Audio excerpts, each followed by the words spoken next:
Hello guys, welcome back to Enable Website Design. In this video we are going to discuss how you can use tabs in your Elementor WordPress website. So let me go and click on edit page.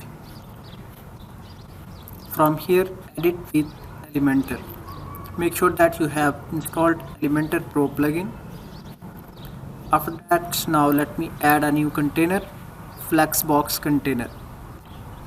And here on the left side, here you can see hundreds of elements that you can use in Elementor to design a website.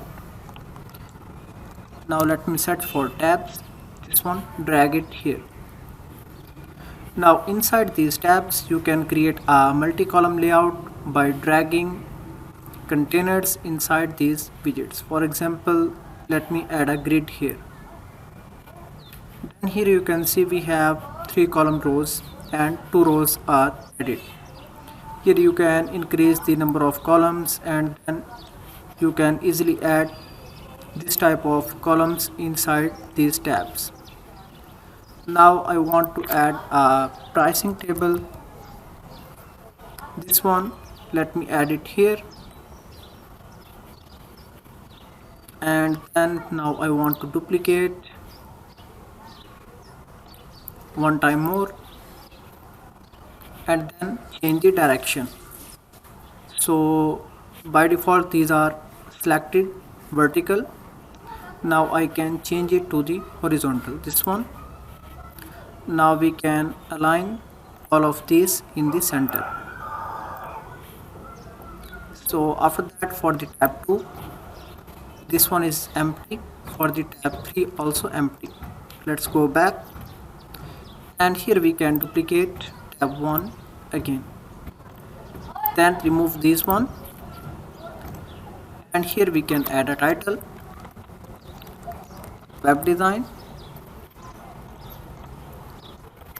this one,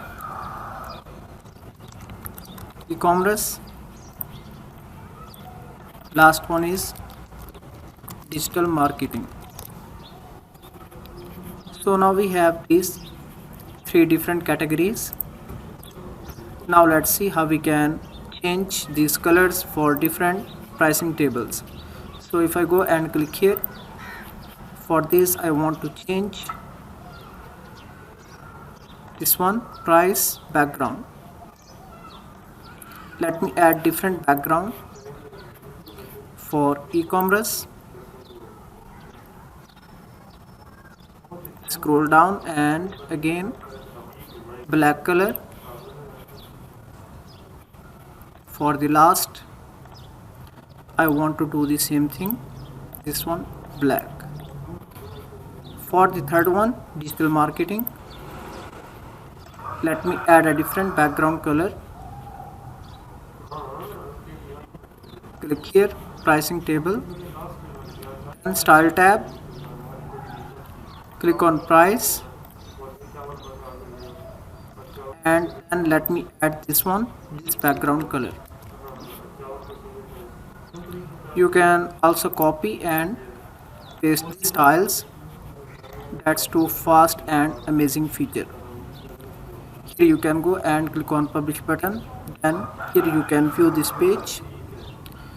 So if I click here, this one is blue, black, and this one is the orange. In this way you can easily use tabs in your Elementor website.